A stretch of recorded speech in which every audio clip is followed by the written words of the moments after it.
Oh, hello, hello. This is the third instalment of some of the talks I've been doing just on my computer.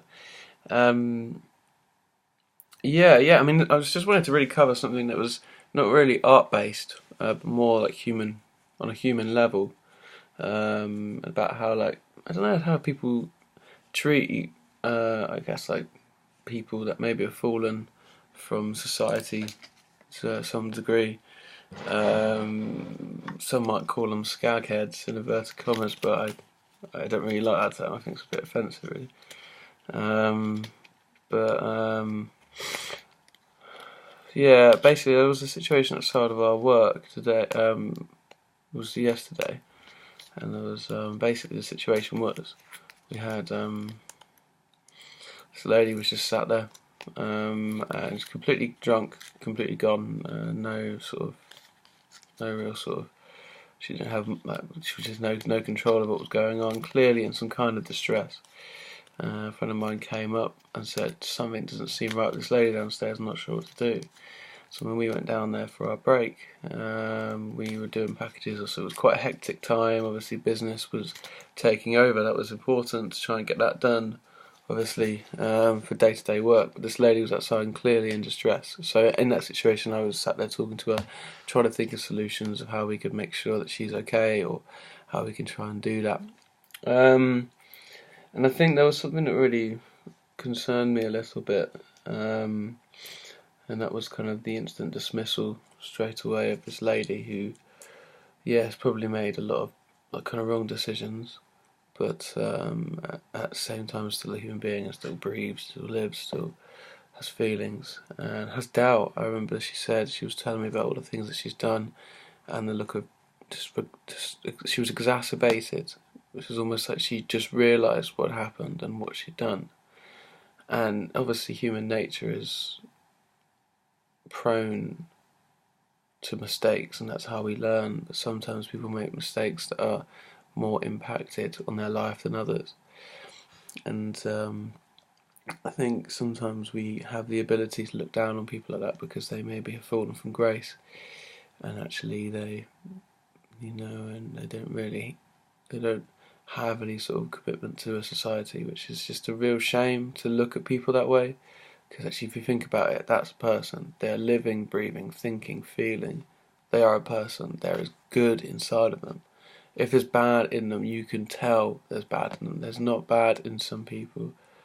And if you look around, and I think it just got me upset really. We were trying quite hard to try and make sure this lady gets back okay, and we're trying to work out, okay, well, she can't go back because of this, and she's got this problem with this person, so we can't make sure that. It was very complicated. All the while, we had to navigate round her. We couldn't be too close, and it just definitely just really got me thinking about how people are being helped or need to be helped in certain situations, and how that help sometimes isn't available, and then sometimes laughed at or joked about. And actually, I think if everyone just kind of grouped together and just said, not every time, obviously, because life's very busy, but in that situation, it was quite unique. Obviously, there was no one else around. So in the end, we hung around for a bit and then came back down again. It was a girl, a friend of mine, and me and a friend of mine, and another lady came down. Some dude saw her. She fell over in the middle of the road, and we were talking about getting her a taxi to get back to where she lived, and he gave her a tenner. So I was thinking, like, right, okay, there's some kind of humanity left in the world, and I'm happy about this.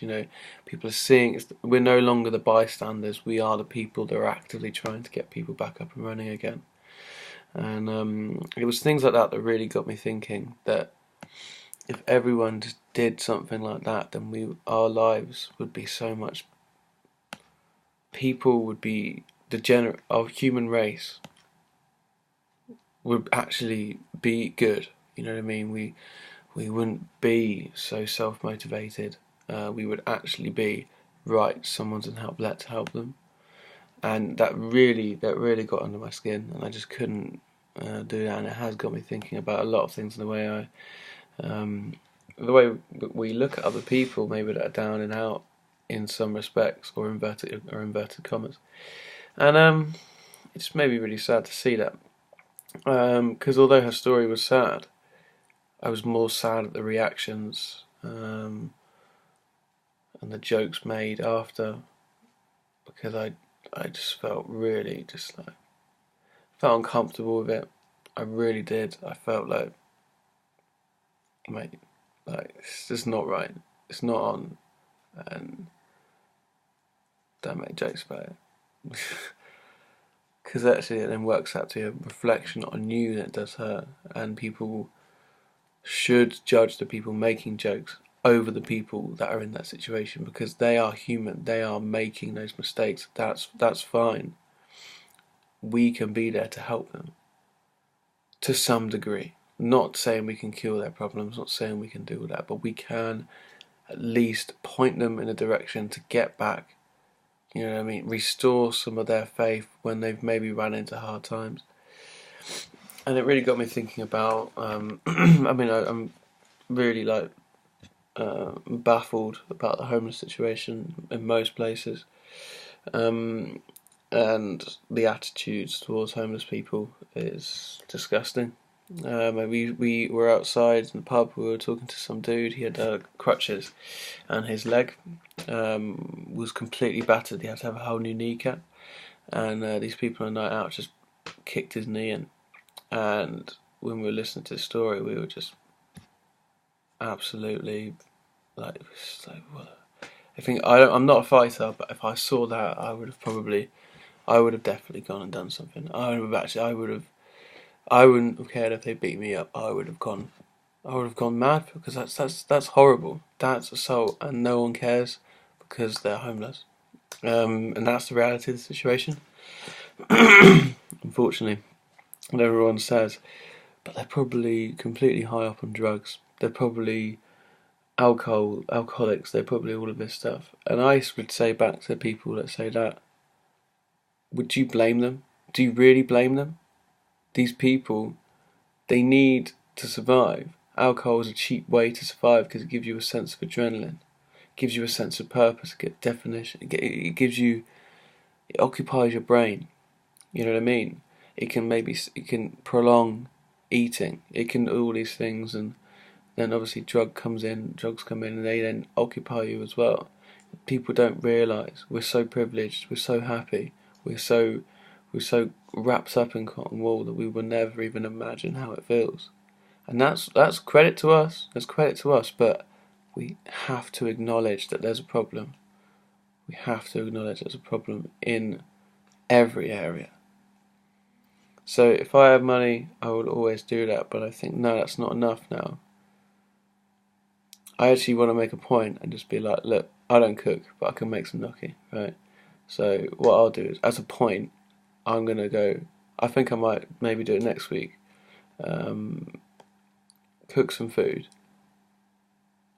in a little pot, go down, maybe have like 3 portions, go find 3 people sleeping in the street, give them the food, and I don't eat that night. I don't eat. The roles reverse, and hopefully that message can say, let's put other people before us sometimes, because actually it's such a it gets me right in there, because there was a lady, and this is the last point I'm going to talk about. There's a lady that I bumped into about kind of 6 months ago, I think, and she came up to me and said, "Oh, you're right." The standard routine, like, we could have some money, that kind of thing.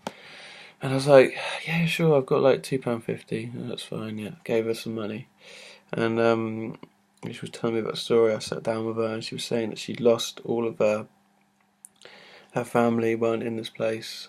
She lost her friends, and she was just homeless. And at that point, I was thinking, actually, she looked very clean. She didn't look like she was on the street. So I think it was a very early stage. And a really scary thing, the thing that really actually got me really upset about the whole situation, is that I saw her about 6 months later, and she was in a completely different way, and her body was depleted, and you could see that she's maybe done some things that weren't good for her body, and she was a lot skinnier than she was before. And at that point, I kind of just lost faith in humanity in some ways, because there's just someone dying on the streets and no one even cares.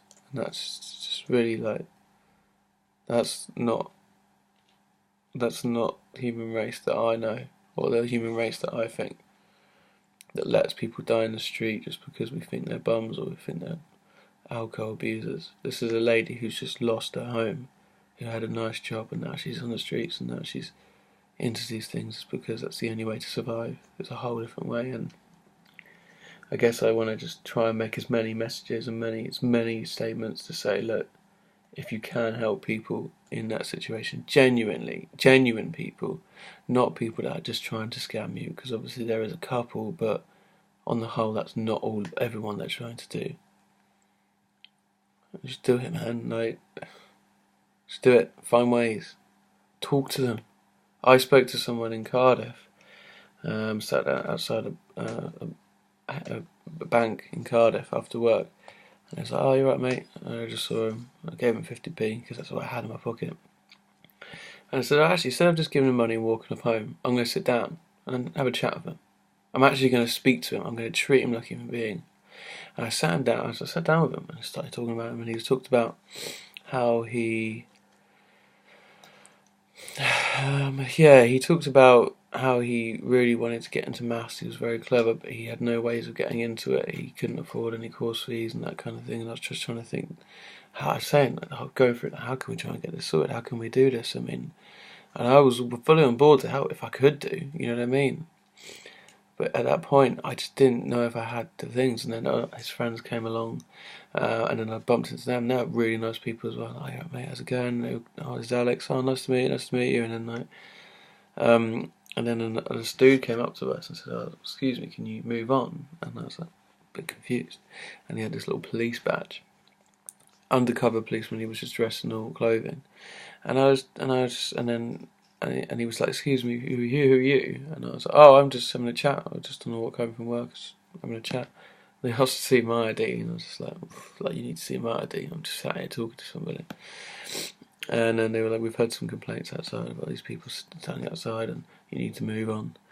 So I was pretty furious that they were like, I think I showed them my work pass just to be like, "Look, mate, go away, go away. I'm not in the mood to talk to you because you've really grinded my gears." And yeah, that's pretty much it. I saw, and then he was there. I took one look at him. He said that. I just looked down, ignored him for the rest of the time, and I spent about 5 minutes just saying goodbye to him. As they were getting their stuff up, I was like, "I don't know, it was wicked to meet you, man," because I was making a point and saying, like, "Look, these are people too. Don't ostracize them. Yes, move them on, but don't treat them like criminals, because they're not criminals. They're just people that fall on hard times. And don't laugh at anybody in a situation like that, or call them names, or call them up, because at the end of the day, it doesn't hurt them, but it reflects on you, in my opinion." I don't know if people agree with me. That's fine as well. But yeah, I just think we should always be a little bit kinder, especially in today's society and what's going on. I think the world needs to unite a lot more. The world needs to pick people up when they're down. The people needs to help people out. You know what I mean? And I think that's just what we need to do. If we're all gonna survive, that's what we need to do. Easier said than done, obviously, but that's what I think. But yeah, I mean, it wasn't photography or art related, but I feel it was quite pressing at the moment. I was having my run this morning, and I was like, right, I should probably do one about that. I feel like I've got a lot to say about it, and I have a lot of stories that I want to do. And obviously, it's not any, and there's no malice in what I'm saying. I'm just trying to uncover what I'm thinking and feeling at this current time, because I feel like it's very relevant, it's very prevalent, and I think I'm trying to find ways of helping people out as and when I can, with the time that I have as well. I don't have much time, and I still want to have a social life. You know what I mean? I still want to do things. I still need to work. I still need to go see family. All these things. And how can I help people with this time that I've got? So that's what it is so far. Yeah, comments is fine as well. No worries. But yeah, I understand it's a sensitive subject, but thank you for listening anyway. There we go. Be kind, be nice, because you'll feel good inside. All right.